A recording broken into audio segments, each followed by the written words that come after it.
وَقُلْ جَاءَ الْحَقُّ وَزَهَقَ الْبَاطِلُ۔ بزرگوں اور دوستو، کلمہ لا الہ الا اللہ یہ پہلا واجبی علم ہے جس کا حصول سب پر ضروری ہے، اور اس کلمے کی جانکاری اور اس کا علم حاصل کرنا افضل ترین عبادت ہے۔ اسی کلمہ لا الہ الا اللہ کی فضیلت کو کتاب اللہ میں جا بجا بیان کیا گیا ہے، اور بڑے اچھے انداز سے اللہ رب العالمین نے کلمہ لا الہ الا اللہ کو اپنی کتاب میں بڑی تفصیل سے وضاحت کے ساتھ بیان فرمایا ہے۔ اسی کلمے کو کتاب و سنت کی روشنی میں ہم سمجھنے کی کوشش کرتے ہیں۔ اللہ رب العالمین ہمیں اسے سمجھنے کی توفیق عطا فرمائے۔ تو اس کلمے کے دو جز ہیں، لا الہ اور دوسرا جز الا اللہ۔ تو لا الہ الا اللہ نفی ہے اور الا اللہ اثبات ہے۔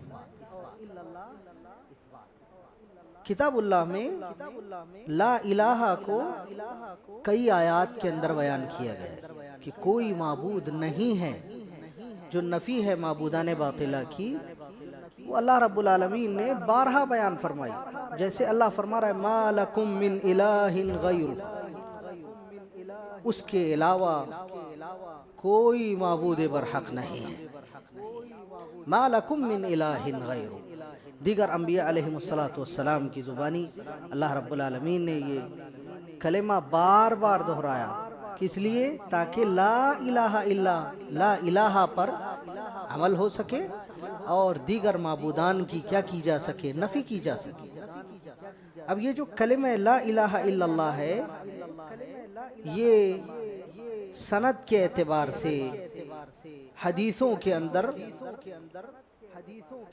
کسی صحیح حدیث کے اندر مکمل کلمہ وارد نہیں ہے، لا الہ الا اللہ محمد رسول اللہ۔ جو دو حدیثیں ہیں دونوں کی دونوں ضعیف۔ کتنی حدیثیں؟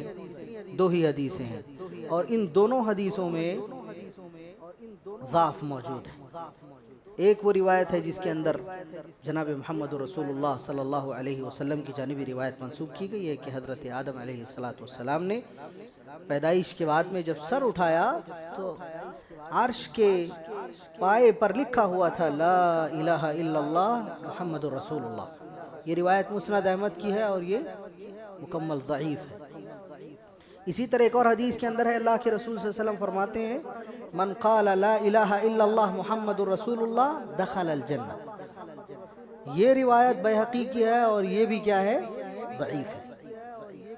تو کسی صحیح حدیث کے اندر لا الہ الا اللہ محمد رسول اللہ من وعن ان کلمات کے ساتھ میں وارد نہیں ہوا ہے، لیکن یہ کلمہ وارد ہوا ہے تواتر سے، اور تواتر کی آپ کو معلوم ہے کتنی قسمیں۔ نمبر ایک تواتر لفظی، تواتر معنوی، تواتر اسناد، تواتر التواثر والتعامل، تواتر القدر المشترک، تواتر اہل المدینہ، تواتر البلاغات، تواتر السلسلہ۔ یہ 8 قسمیں ہیں تواتر کی، اور اس میں سے ایک قسم ہے تواتر طبقہ۔ تو اللہ کی کتاب قرآن کریم اور لا الہ الا اللہ یہ تواتر طبقہ سے ثابت ہے۔ کس سے ثابت ہے؟ تواتر طبقہ سے ثابت ہے۔ اب آپ دیکھیں گے کہ یہ جو تواتر طبقہ سے اللہ کی کتاب یا کلمہ لا الہ الا اللہ محمد رسول اللہ ثابت ہے، اس کو ہم مزید گہرائی کے ساتھ میں سمجھیں تو اللہ رب العالمین نے لا الہ کی نفی کئی قوموں کے اندر کی۔ جیسے سب سے پہلے قوم نوح کا ذکر آتا ہے، قوم نوح کے شرکوں کی نفی اور ان کے معبودان کی نفی اللہ رب العالمین نے اپنی کتاب کے اندر بڑی تفصیل سے بیان فرمائی ہے۔ اور آپ احادیث رسول دیکھیں گے تو پتہ چلے گا کہ حضرت نوح علیہ السلام کی قوم میں سب سے پہلے شرک وارد ہوا۔ شرک کیا ہے؟ گھسپیٹ ہے۔ اصل تو توحید ہی تھی، لیکن شرک داخل ہوا ہے۔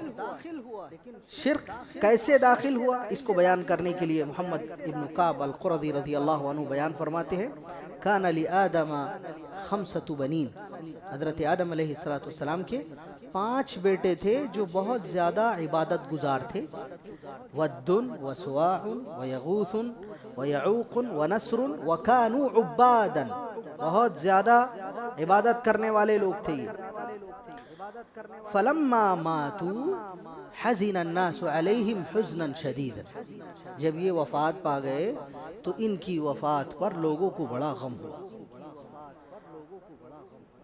فعسکروا حول قبورہم، اب لوگوں نے کیا کیا، ان کی وفات کے بعد میں ان کی قبروں کے ارد گرد بیٹھ گئے، ان کی قبروں کے ارد گرد کیا کرنے لگے، طواف کرنے لگے، ان کی قبروں کے ارد گرد اعتکاف کرنے لگے، بیٹھ گئے۔ تو شیطان ان کے پاس میں آیا۔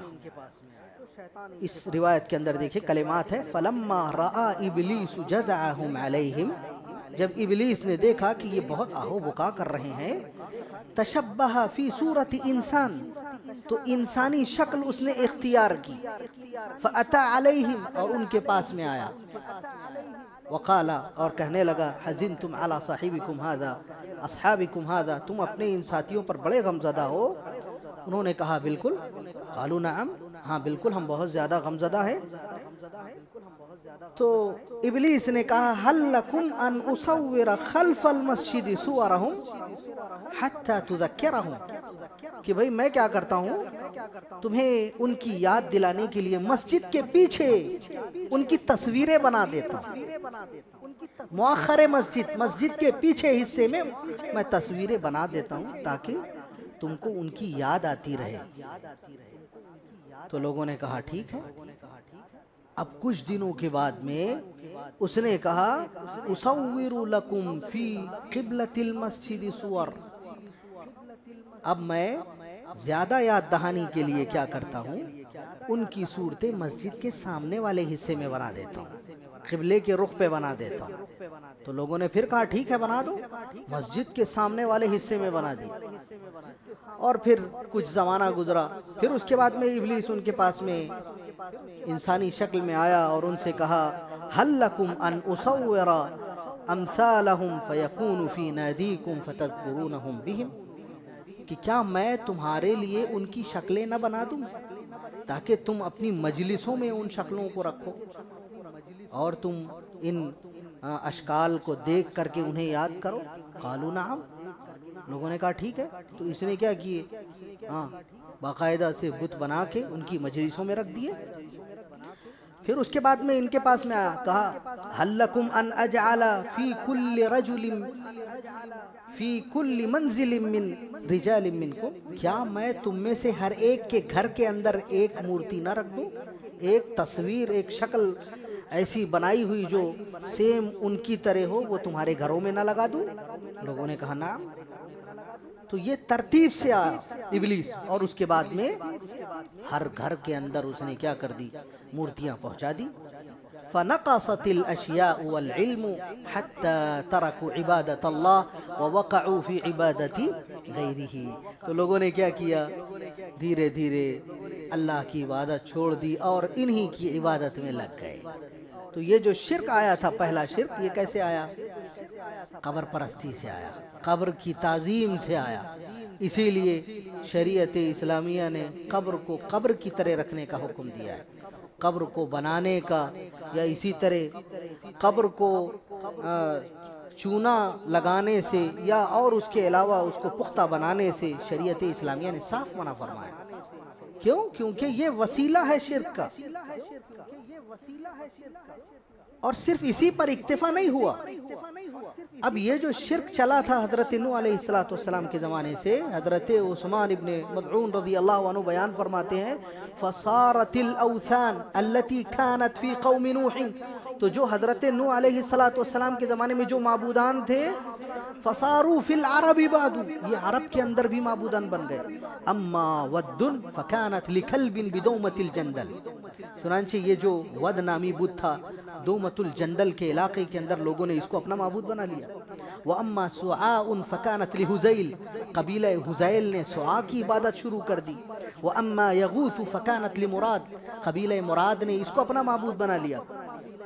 ثم لبنی غطیف عند سبع قوم سبا کے پاس میں قبیلہ غطیف نے کس کو معبود بنا لیا؟ یعوق کو معبود بنا لیا. اسی طرح یعوق کو ہمدان کے علاقے میں بھی معبود بنا لیا گیا. وَأَمَّا نَصْرٌ فَكَانَتْ لِحِمْيَرٍ قبیلہ حمیر نے نصر کو اپنا معبود بنا لیا.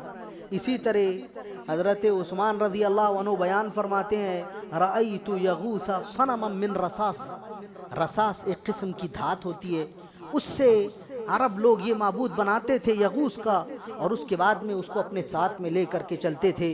یحمل علی جبل اجرد ایسے اونٹ پہ سوار کر کے لے کے چلتے تھے جس کو کھجلی کی بیماری ہے، اور جہاں پہ یہ اونٹ بیٹھ جاتا تھا قالوا قد رضی ربکم هذا المنزل تو کیا کہتے تھے کہ تمہارا رب جو ہے یغوث اس بات سے راضی ہو گیا ہے کہ تمہیں یہی ٹھہرنا ہے، اب ادھر ادھر جانے کی ضرورت نہیں ہے، پڑاؤ یہیں پہ ڈالنا ہے.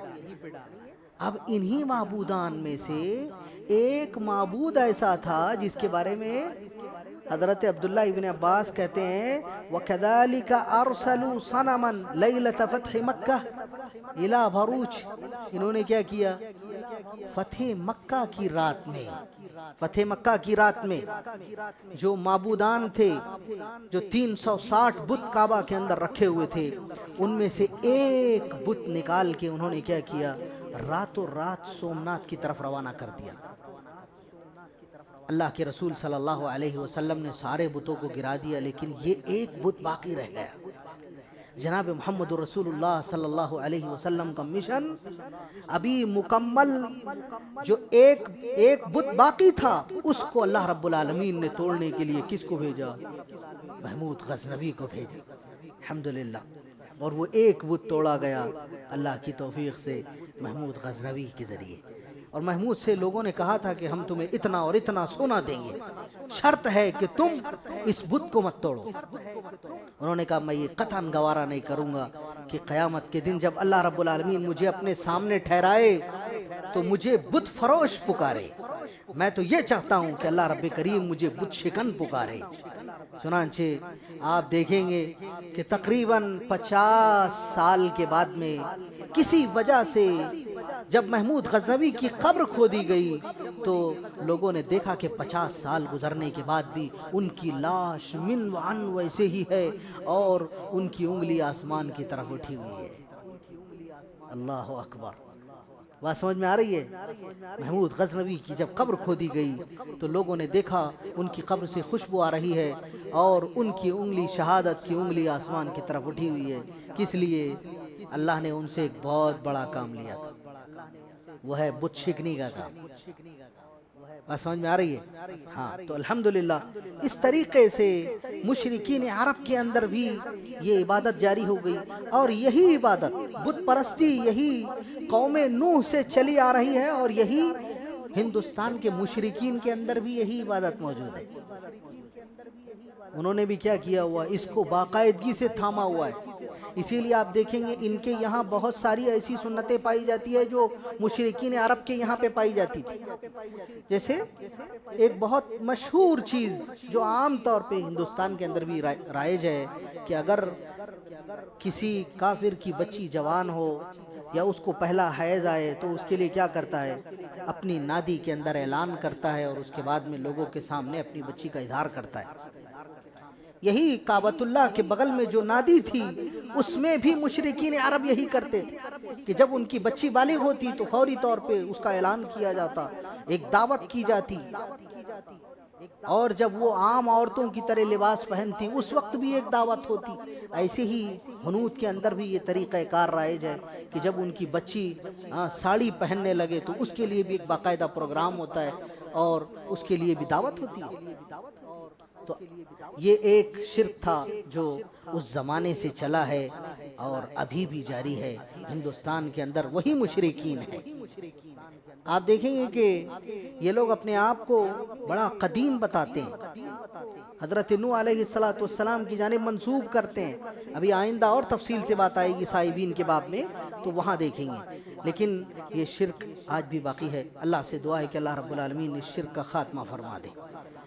اسی طرح قوم عاد کے شرک کی بھی نفی اللہ رب العالمین نے اپنی کتاب کے اندر کی ہے۔ انہوں نے بھی 3 معبود بنائے ہوئے تھے۔ حضرت عبداللہ ابن عباس کہتے ہیں عبدوا اصناما ثلاثہ، انہوں نے 3 معبود بنائے ہوئے تھے۔ یقال لأحدہم صداء، اس میں سے ایک معبود کا نام صدا تھا، وللآخر صمود، اور دوسرے معبود کا نام سمود تھا، وللثالث ہباء، اور تیسرے معبود کا نام ہبا تھا۔ یہ روایت امام طبرانی نے اپنی تاریخ الرسل والامم والملوک کے اندر ذکر کی ہے۔ اسی طرح قوم سمود کے یہاں بھی شرک تھا، اللہ نے بھی ان کے معبودان کی نفی اپنی کتاب کے اندر کی ہے۔ ان کے بارے میں بعض روایتوں میں ہے عبدوا شہابا، انہوں نے شہاب ثاقب کی عبادت کی۔ کس کی عبادت کی؟ وہ جو ٹوٹتا ہوا ستارہ دکھتا ہے، تو قوم سمود اس کی عبادت کرتے تھے۔ وجعلوا اصناما غیرہ، اس کے علاوہ بھی انہوں نے بہت سارے معبودان بنا رکھے تھے۔ اس میں سے ایک ایسی کاہنہ عورت کی بھی یہ عبادت کرتے تھے جو مقعد تھی، جس کا نام کلبہ بنت السلق تھا۔ کیا نام تھا؟ کلبہ بنت السلق۔ وَيُقَالُ لَهَا الزَّرِيعَةِ، اس کو ذریعہ بھی کہا جاتا تھا۔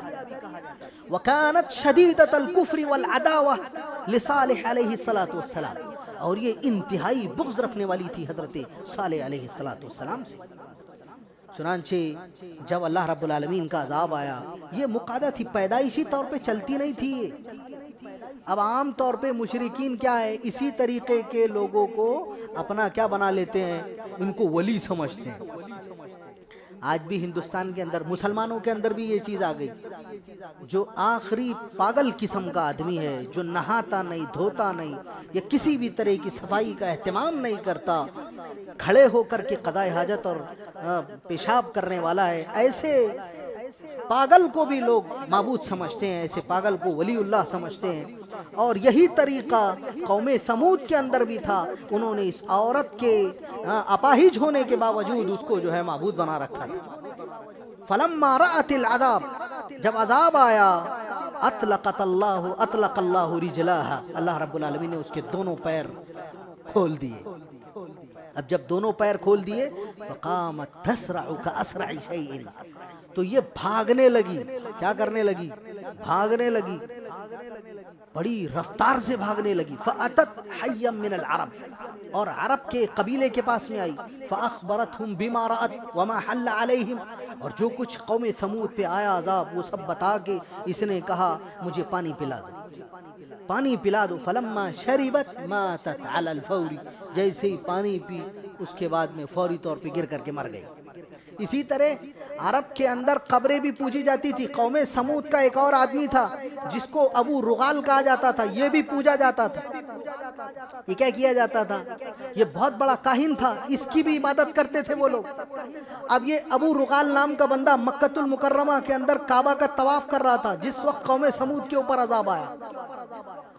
اللہ رب العالمین نے اس کو چھوڑے رکھا جب تک کہ یہ اللہ کے گھر کے اندر، حدود حرم کے اندر ہے۔ جیسے ہی باہر نکلا، اللہ کے نبی صلی اللہ علیہ وسلم فرماتے ہیں اتا علیہ ما اتا علی قومہ، جو اس کی قوم کے اوپر عذاب آیا تھا اللہ نے اس کے اوپر بھی عذاب بھیجا۔ یہاں تک کہ طائف کی جانب سفر کرتے ہوئے جناب محمد رسول اللہ صلی اللہ علیہ وسلم نے یہ ابو رغال کی قبر دیکھی تو فرمایا کہ اس کی عبادت کی جا رہی ہے، یہ وہ آدمی ہے جس کی قبر کے اندر سونے کی ایک ٹہنی موجود ہے، اور میں تم کو حکم دیتا ہوں کہ اس کی قبر کو گرا دو۔ اور اللہ رب العالمین نے اس کی قبر کے اندر اس کے سونے کو ابھی بھی جو باقی رکھا ہوا ہے اس کو نکال لو۔ چنانچہ صحابہ اکرام رضوان اللہ علیہ مجمعین کے بارے میں حضرت عبداللہ ابن عباس رضی اللہ عنہ کہتے ہیں صحابہ اکرام فابتدر الناس الیہ، لوگ فوری طور پہ بھاگ کھڑے ہوئے، اس قبر کو پورا نیست و نابود کر دیا۔ اور صحابہ اکرام نے اس کی قبر سے فاستخرجوا منہ الغصن من الذهب، اور سونے کی ایک ٹہنی نکالی جو کہ جناب محمد رسول اللہ صلی اللہ علیہ وسلم نے بیان فرمائی تھی اور کہا تھا کہ میں تم کو ایک نشانی بتا رہا ہوں کہ یہ وہی ابو رغال ہے جس کی قبر کے اندر سونے کی ٹہنی دفن ہے۔ اس کو اللہ رب العالمین نے ہلاک کیا تھا، اس کو عرب نے اس کی قبر کو پوجا کا گھر بنا دیا ہوا ہے، اس کو کھولو، اس کو اس کی قبر کھولی گئی اور اس کے بعد میں اس میں سے وہ ٹہنی صحابہ اکرام رضوان اللہ علیہ مجمعین نے نکالی۔ تو اس روایت کے اندر یہ بات بتائی گئی کہ قوم سمود نے کن کن لوگوں کو معبود بنایا ہوا تھا اور ان کے معبودان کو اللہ رب العالمین نے کیسے ختم فرمایا. وہ سلسلہ گرچہ جناب محمد رسول اللہ صلی اللہ علیہ وسلم کے زمانے تک پہنچا لیکن اللہ رب العالمین نے اس شرک کا بھی خاتمہ فرما دیا. بات سمجھ میں آئی؟ اور اس سے یہ بھی پتا چلا کہ جناب محمد رسول اللہ صلی اللہ علیہ وسلم قبر کے پوجنے والوں کے خلاف سخت خلاف تھے. آپ نے اپنے زمانے کی 3 قبروں کو توڑا ہے بھائیو اور دوستو. ان 3 قبروں میں سے ایک قبر ابو رغال کی تھی اور یہ بھی پوجی جاتی تھی. قوم سمود کا بندہ تھا. جناب محمد رسول اللہ صلی اللہ علیہ وسلم نے اس کی قبر کو نیست و نابود کیا تھا. اور یہ اللہ کے نبی کی سنت ہے کہ جو جو قبریں پوجی جا رہی ہو ان تمام قبروں کو برابر کر دیا جائے گا, ان تمام قبروں کو ختم کر دیا جائے گا. یہ جناب محمد رسول اللہ کی سنت ہے. اگر کوئی سچا مسلمان ہے تو وہ کسی بھی قبر کے اوپر ہوتی ہوئی عبادت کو برداشت نہیں کرے گا.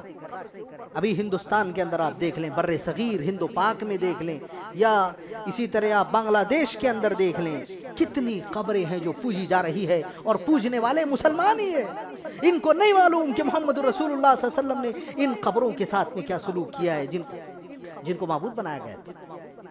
دیکھیں کیسے علم اٹھا لیا جا رہا ہے. لا حول ولا قوت الا باللہ.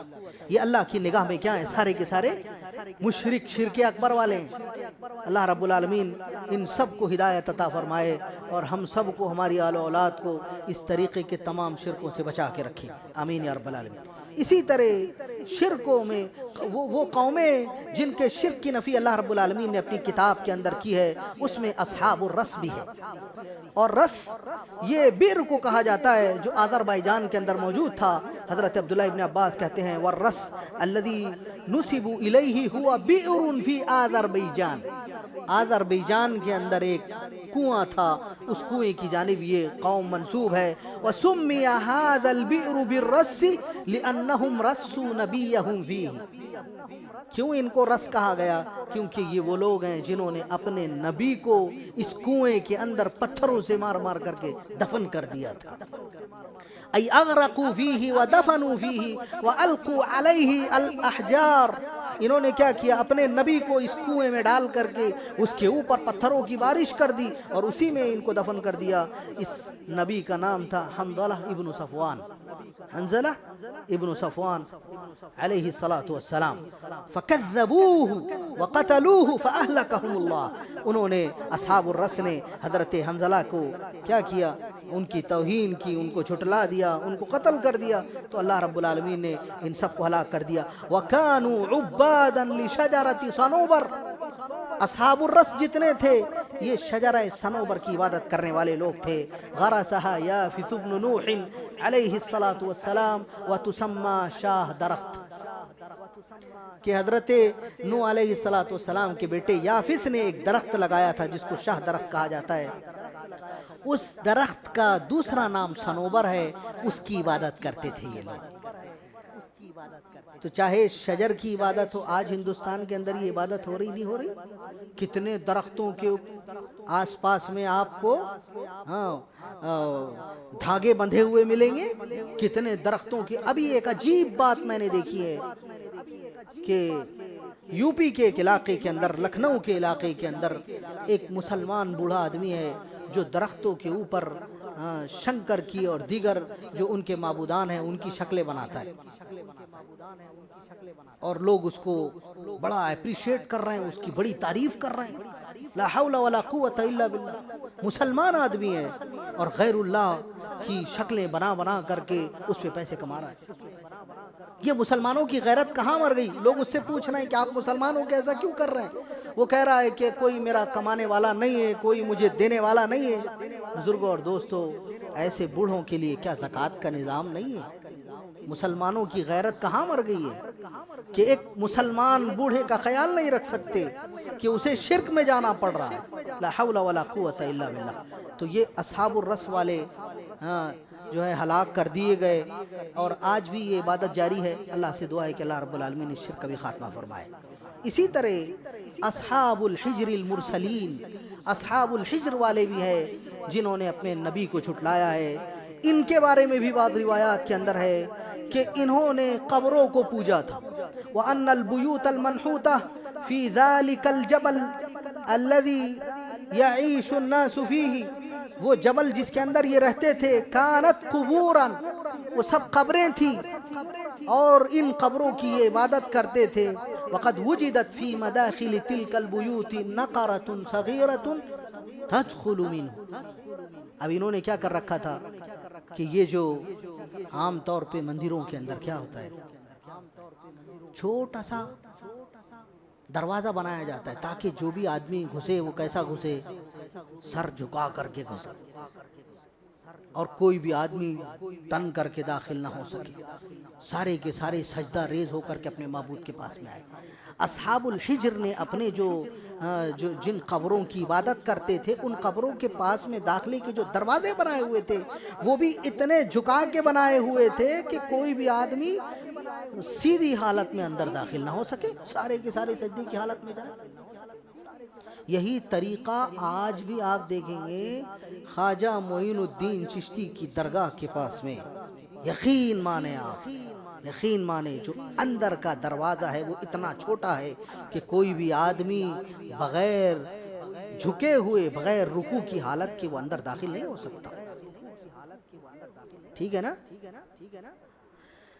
اور حضرت موسیٰ علیہ السلام کو اور حضرت ہارون کو فرعون کے دربار میں اسی طرح داخل ہونے کا حکم دیا گیا تھا. عجیب بات ہے. حضرت عبداللہ ابن عباس کہتے ہیں امر فرعون بجنودہ، فرعون نے اپنے جنود کو، لشکر کو حکم دیا کہ موسیٰ اور ہارون جو میرے دربار میں داخل ہو رہے ہیں ان کو جھکا کے لے کے آؤ. یہ متکبرین بادشاہوں اور جو جبابرہ ہیں ان کا طریقہ کار، جو معبودان باطلہ ہیں ان کا طریقہ کار، جو کفار مشرکین جتنے دھام ہیں، دیکھو ہنود کے جتنے دھام جہاں پہ عبادت کی جاتی ہے، ان کی پوری اہم عبادتیں جہاں پہ انجام دی جاتی ہے، ساروں کے اندر جو معبود کے قریب کا جو دروازہ ہوتا ہے وہ ایسے ہی چھوٹا ہوتا ہے. ویسے ہی قبروں کے پاس میں لوگوں نے بنا رکھا ہے. حضرت موسیٰ کو بھی بادشاہ کے پاس میں ایسے ہی داخل ہونے کا حکم دیا گیا تھا، اور حضرت موسیٰ علیہ السلام سینہ تان کے داخل. یہی حکم آپ دیکھیں گے ابو بکر الجزائری مشہور امام گزرے، ان کو حاکم بامر اللہ نے جب حکم دیا کہ تم ہمارے دربار میں ایسے ہی داخل ہو، تو وہ کیسے داخل ہوئے تھے؟ وہ ایسے دبر کی صورت میں داخل ہوئے. کس حالت میں داخل ہوئے؟ دبر کی حالت میں داخل ہوئے، تاکہ بادشاہ کی توہین ہے کہ نہیں؟ کیونکہ یہ ایک توہین ہے کہ انسان اپنی مقت کسی کے چہرے کی جانب کرے. تو ابو بکر جو تھے وہ اسی ترتیب سے حاکم بامر اللہ کے پاس میں داخل ہوئے تھے، اور اس نے بڑی ذلت کا احساس کیا تھا، بڑی ذلت محسوس کی تھی. تو اس طریقے سے جو ایسی قومیں گزری ہیں جنہوں نے الگ الگ معبودان کی عبادت کی، اس میں سے اصحاب الحجر بھی ہیں جنہوں نے کیا کیا ہوا تھا، ایک معبود بنایا ہوا تھا، اور وہ تھی قبروں کی عبادت کرتے تھے. اسی طرح اصحاب الایکہ کا ذکر اللہ نے اپنی کتاب کے اندر کیا. اصحاب الایکہ کا کیا معاملہ تھا؟ حضرت عبداللہ ابن عباس کہتے ہیں وَأَمَّا أَصْحَابُ الْأَيْكَةِ فَكَانُوا أَهْلُ شَجَرٍ مُتَكَاوِزٍ، کہ اصحاب الایکہ والے جو تھے ایک شجر متکاوز کی عبادت کرتے تھے. وَكَانُوا يَأْكُلُونَ فِي الصَّيْفِ الْفَاكِهَةَ الرَّطْبَةَ وَفِي الشِّتَاءِ الْيَابِسَةَ. یہ درخت ایسا عجیب و غریب تھا کہ گرمی میں بھی پھل دیتا تھا، سردی میں بھی پھل دیتا تھا، گرمی میں سردی کے پھل دیتا، سردی میں گرمی کے پھل دیتا. لوگوں نے اس کو ایک معبود بنا لیا ہے کہ نہیں؟ تو اصحاب الایکہ والے اس کی عبادت کرتے تھے. قوم لوط کی بات آئی کتاب اللہ کے اندر، اللہ نے ان کے بارے میں فرمایا ما لکم من الہ غیرہ. انہوں نے کس کو معبود بنا رکھا تھا؟ حضرت عبداللہ ابن عباس کہتے ہیں یہ پوچھتے تھے کس کو؟ ابلیس کو. ابلیس جو انتہائی خوبصورت بچے کی شکل میں ان کے پاس میں آیا ہوا تھا، اس کی عبادت انہوں نے شروع کر دی تھی. کیوں؟ کیونکہ اس نے ایک عجیب و غریب صورتحال پیدا کی تھی. اس نے مسلسل کئی لوگوں کو اپنی مقت دی اور لوگ اس کے ساتھ میں جمع کرتے تھے. انتہائی خوبصورت نوجوان کی شکل میں، بچے کی شکل میں ابلیس ان کے پاس میں راستہ گزرتے ہوئے آیا، اور اس کے بعد میں جب اس کے پاس میں پیسے نہیں تھے تو لوگوں نے کہا کہ اگر تم کچھ نہیں دے سکتے ہو تو کچھ تو پیش کرو. تو اس نے کہا ٹھیک ہے ہمارے ساتھ میں بدکاری کرو. تو ایک ایک گھر والا جو ہے اس کے ساتھ میں بدکاری کرتا تھا. ایسے ہی ابلیس کی جو بیویاں ہیں، ابلیس کی بیویوں میں سے ایک بیوی جس کا نام لیلیس ہے، اس نے اس کو معبود بنا رکھا تھا قوم لوط کی عورتوں نے. قوم لوط کی عورت کے پاس میں وہ انتہائی خوبصورت شکل میں آئی. کیا کام تھا اس کا؟ وہ عاشق تھی، معشوق، وہ عشق میں مبتلا کرنے پر معمور ہے وہ. تو وہ کیا کرتی ہے؟ وہ عورتوں میں عشق لڑاتی ہے، یا عورتوں کو مردوں کے لیے مزین بنا کے پیش کرتی ہے. تو اس لیلیس کو انہوں نے معبود بنا رکھا تھا قوم لوط کی عورتوں نے. چنانچہ وہ اس کی عبادت کرتی تھی. وہ بھی انتہائی خوبصورت عورت کی شکل میں آئی، اور اس کے بعد میں قوم لوط کی ایک ایک عورت کے پاس میں جا کر کے وہ بدکاریاں کرواتی تھی اور بدکاری پہ مجبور کرتی تھی. اللہ کے رسول صلی اللہ علیہ وسلم نے فرمایا تھا کہ مجھے میری امت پر بھی ان دونوں جرموں کا ڈر ہے. میری امت کے مردوں کے لیے مجھے اس بات کا ڈر ہے کہ وہ قوم لوط کے عمل میں پڑ جائیں گے، اور عورتوں کے اوپر اس بات کا ڈر ہے کہ وہ عورتوں کے ساتھ میں بدکاری پر کیا ہو جائے گی. ہاں، ایک وقت ایسا بھی آئے گا کہ مرد پہ اکتفا کریں گے، عورتوں پہ اکتفا کرے گی. اللہ کے رسول صلی اللہ علیہ وسلم نے یہ قیامت کی نشانیوں میں سے نشانی قرار دیا ہے. اسی طرح قوم شعیب، جن کو اہل مدین کہتے ہیں، اہل مدین کے پاس میں اللہ رب العالمین نے حضرت شعیب علیہ السلام کو نبی بنا کر کے بھیجا. قوم شعیب کے جو معبودان تھے اس میں سے 3 معبودوں کا ذکر عمران بن شداد نے کیا ہے. جب قوم شعیب کے اوپر یوم الذلہ کا عذاب آیا تو جیسے ہی اس نے عذاب دیکھا فوراً اپنی قوم کے ان معبودوں کی طرف نکلا، اور اس نے بلند آواز سے پکار کر کے کہا: انی ارا عبیۃ یا قوم قد طلعت تدعو بصوت علی سماد الوادی وانه لن تزو فیہ ضحاغۃ الا الرقیم یمشی بین الجادی. یہ کہہ کر کے اس نے کہا: وسمیر وعمران والرقیم کلہم اخرجوا. اب یہ کون تھے؟ سمیر، عمران، یہ ان کے کاہنین تھے جن کی وہ عبادت کرتے تھے، اور رقیم ان کا ایک کتا تھا جس کی عبادت کرتے تھے. تو یہ کتوں کی عبادت جو آج بھی جاری ہے کہ نہیں؟ ابھی اور بھی قومیں آئیں گی، میں بتاتا ہوں آپ کو کیسی لوگوں نے کن چیزوں کی عبادت لوگوں نے شروع کر رکھی. تو قوم شعیب جہاں دیگر معبودوں کی عبادت کرتی تھی وہاں سمیر، عمران اور رقیم کی عبادت کرتی تھی، ایک کتے کی اور 2 کاہنوں کی. تو ان کے اوپر بھی جب عذاب آیا تو اللہ رب العالمین نے ان سب کو پکڑ لیا. وہ بھاگ رہے تھے تینوں، سمیر، عمران اور کتا ساتھ میں بھاگ رہے تھے. اللہ رب العالمین نے جو چنگاڑ نازل فرمائی پورے کے پورے، بعض احادیث کے اندر ہے جیسے ہی چنگاڑ سنی ایسے کھڑے ہوئے ثم سقط، فوراً گر گئے. یہ اللہ کا عذاب ان کے اوپر آیا. اسی طرح قوم اہل قریہ کا ذکر اللہ نے اپنی کتاب کے اندر کیا ہے.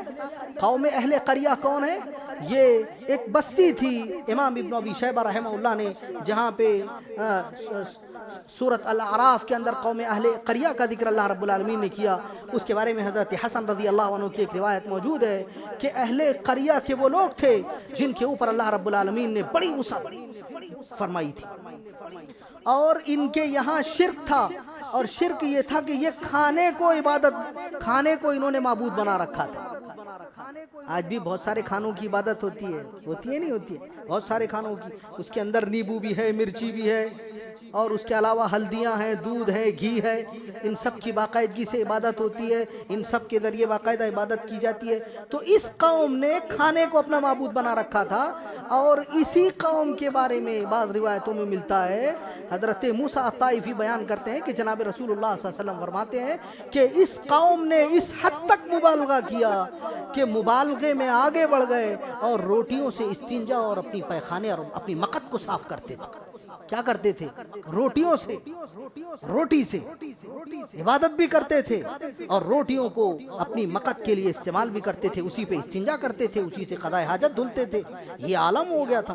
جیسے مشرکین کا بھی یہی معاملہ تھا، ستو سے اپنے معبود بناتے تھے، اور جیسے ہی بھوک لگتی اسی ستو کو گھولتے تھے، اسی کو کھا لیتے تھے. تو قوم اہل قریہ جو تھی ان کا معاملہ یہی تھا. یہاں تک کہ انہوں نے جب یہ حرکت کی، اللہ رب العالمین کا عذاب آیا. اللہ کے رسول نے جب اس قوم کا ذکر فرمایا تو فرمایا تھا اکرم الخبز، لوگوں روٹی کی قدر کرو.